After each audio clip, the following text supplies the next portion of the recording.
It was the year of 1991. Nintendo finally released the Super Nintendo Entertainment System, in answer for the Sega Genesis.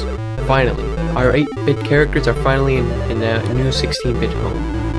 Now Sega had took note of this, and decided to make a plan to finally stop Mario and Nintendo while they're at it. Their plan was to make a new mascot with a good game, but the question is, how are they going to do that? Well, they thought of many characters, one of which being a rabbit and the other one being a fat man in pajamas, which eventually evolved to, Fat Eggman, So then, well, plans were making through. Some guy made a rough drawing of a hedgehog. And, with a few minor alterations, with the shade of blue, to match with Sega's logo, they finally made a new character. And his name was... John Cena? No! Oh god, no, I can't believe they did the dead meme. Oh my god, I can't believe it. No, why would they do that? No, you don't do that. You don't bring back dead memes to life. Holy crap, it would have made sense if Shia LaBeouf was here. Because, you have to do it. But no! For the love of goodness, you know what? This is gonna be a while when I get back to normal. Just play the intro. Just play the intro already. I don't care.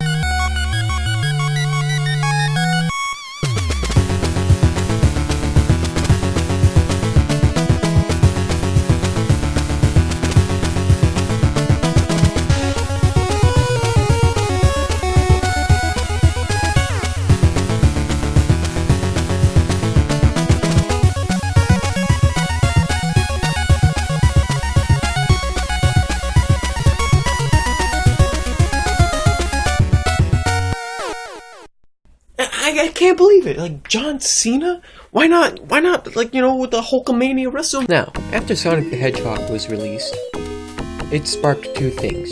One, the great 16-bit war of the 90s, to find out who's better, the Super Nintendo or the Sega Genesis. Sure, other consoles came and went, but still, the main audience focused on the Super Nintendo and Sega Genesis.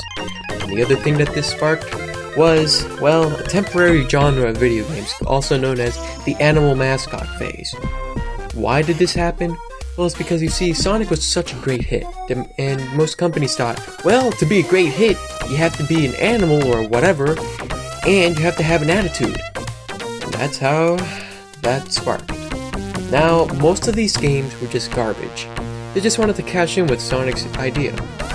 But you see, some games actually made it, like Earthworm Jim. And some games were actually popular, but for the wrong reason, like Bubsy. Oh god. But there is a game that is considered a bit better than Sonic the Hedgehog, if it weren't for speed or whatever.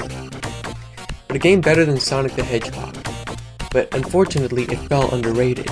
And that game was Sparkster, or Rocket Knight Adventures, if you want to go with the first game. Now you see, Rocket Knight Adventures was released in 1993 for the Sega Genesis. There was plans, though, to make it for the Super Nintendo, but it never fell through. But for the sequel, the one that I actually own, and it's my childhood game, it was made for the Super Nintendo. But we'll get onto that later. Now, being that I don't own a Sega Genesis, we're gonna have to use, dare I say it, an emulator on my computer. It's not recommended to use emulators because it doesn't fully emulate actual hardware from the Sega Genesis or whatever console you want.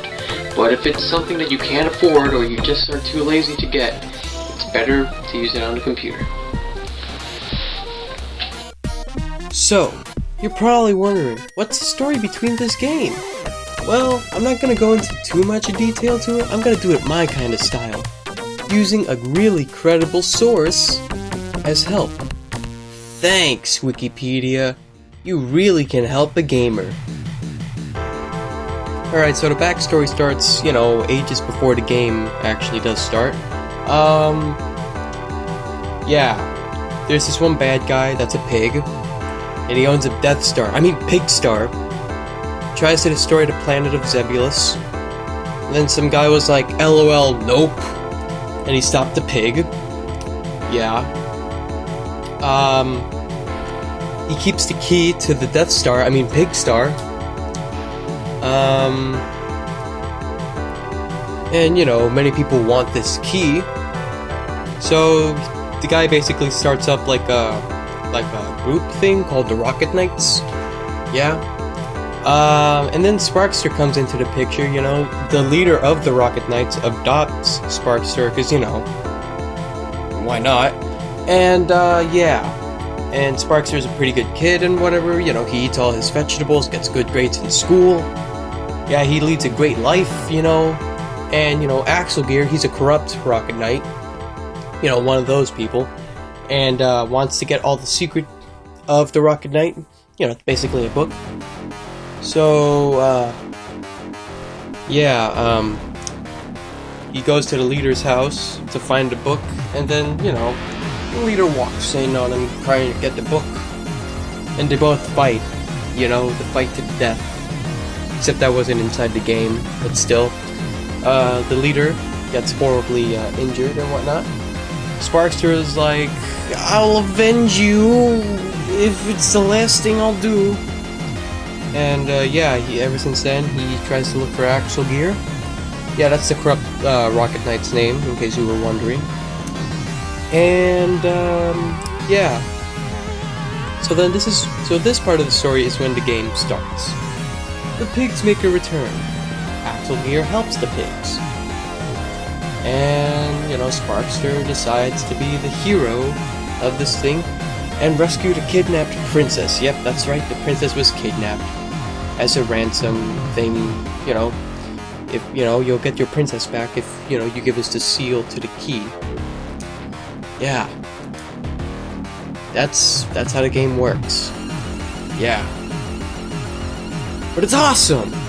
Now the controls. This is actually an interesting platform. Normally platformers, you know, basically have like a character running around or walking around and then jumping. Shooting is like an added feature depending on which game you have, like either Mario or Mega Man. Mario running and Mega Man walking and shooting. Sparkster added a new element that's only used in its games, the rocket feature. Now, after you click the shoot button, you shoot out like a beam from your sword. That's pretty cool. And then if you hold the shoot button, you can charge up your rocket pad. And then if you let go while holding the D-pad in a certain direction, diagonal as well, you can go whatever way you're pointing at, which is actually pretty cool. And you can use this feature to actually plow through enemies, which is actually pretty awesome. But if you don't move, you can just simply do a stationary spin, which still hurts enemies if they're in the way. The music in this game is the most phenomenal thing ever.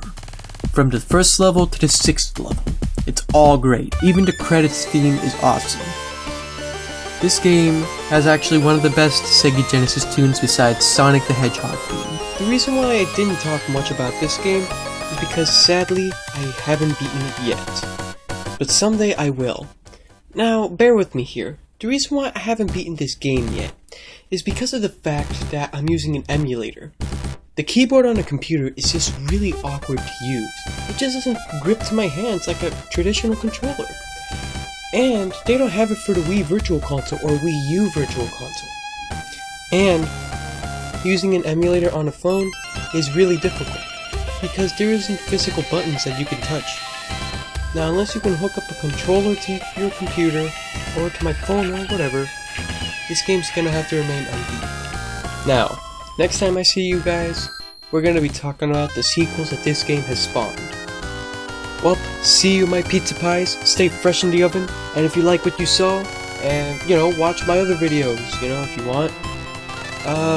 Leave some likes if you like them, because that's the purpose of them, and subscribe if you don't want to miss anything. Yeah. See ya. Later.